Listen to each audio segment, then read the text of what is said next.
जिस डॉक्टर के पास अपनी मर्ज को बताना था वो बता दिया। कवच और ढाल, गदा और भाला बनकर यहाँ पर सुरक्षित रखूंगा। पहले मैं सरकार का हिस्सा था, आज मैं सरकार का पार्ट नहीं हूँ।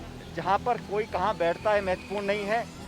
नमस्कार, राजनीतिक खबरों के सबसे दिलचस्प ठिकाने में मैं रूपेश मिश्रा आप सभी का स्वागत करता हूं। जो रंजिशें थी उन्हें बरकरार रहने दिया, गले मिले लेकिन गुबार रहने दिया। जी हां, सचिन पायलट और अशोक गहलोत गले भले ही मिल गए हों, लेकिन जो पायलट और गहलोत के मन में जो गुबार है वो अभी भी बना हुआ है।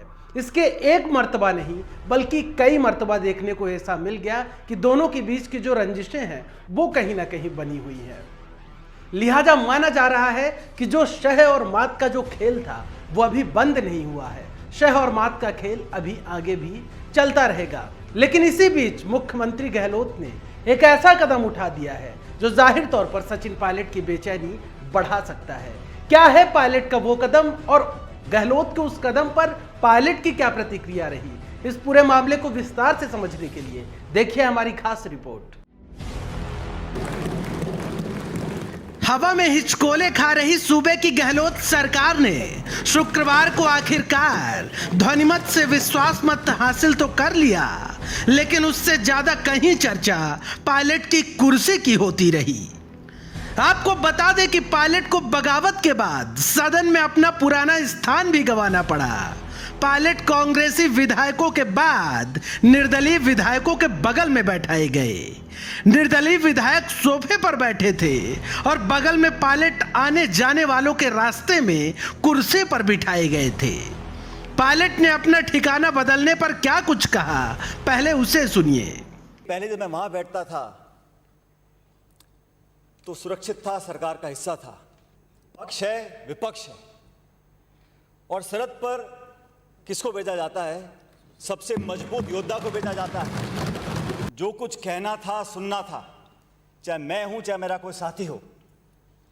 हम लोगों ने जिस डॉक्टर के पास अपनी मर्ज को बताना था वो बता दिया। तो सुना आपने, पायलट ने कहा कि जिस डॉक्टर को मर्ज बताया था बता दिया और इलाज भी हो गया। लेकिन सियासतदानों को यह समझना होगा कि सियासी मर्ज लाइलाज हुआ करते हैं और वक्त के साथ मर्ज नासूर भी बन जाया करते हैं।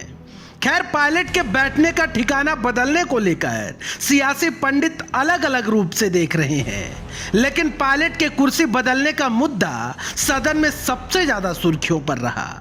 लिहाजा पायलट ने सदन के बाहर भी मीडिया को संबोधित किया और कहा कि पहले मैं सरकार का हिस्सा था लेकिन अब नहीं हूं।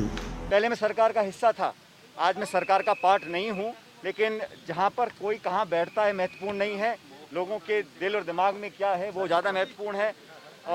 सीटिंग अरेंजमेंट स्पीकर महोदय और पार्टी तय करती है, मुझे इस पर कोई टिप्पणी नहीं करनी।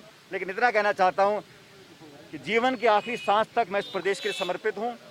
कोई कितनी अटकलें लगा ले, कितनी अफवाहें फैला ले, लेकिन इस प्रदेश की मिट्टी ने मुझे जो मान सम्मान और प्यार दिया है उसका जीवन भर मैं कृतज्ञ रहूँगा। और अपने राजनीतिक जीवन के अंदर राजस्थान के लोगों का जितना भला हो सके उस दिशा में काम करने का मैं प्रयास कर रहा हूँ। तो सुना आपने पायलट का वो बयान जो उन्होंने सदन के बाहर दिया।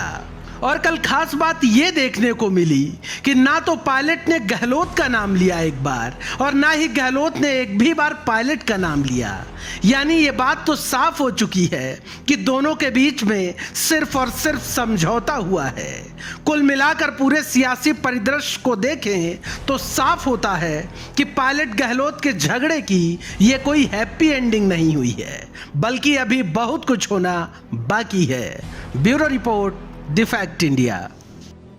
तो देखिए आपने हमारी खास रिपोर्ट की कल सदन में जो गहलोत सरकार है उसके विश्वास प्रस्ताव से जो ज्यादा चर्चे हैं वो सचिन पायलट की सीट की होते रहे कि आखिर क्यों पायलट की सीट में बदलाव किया गया।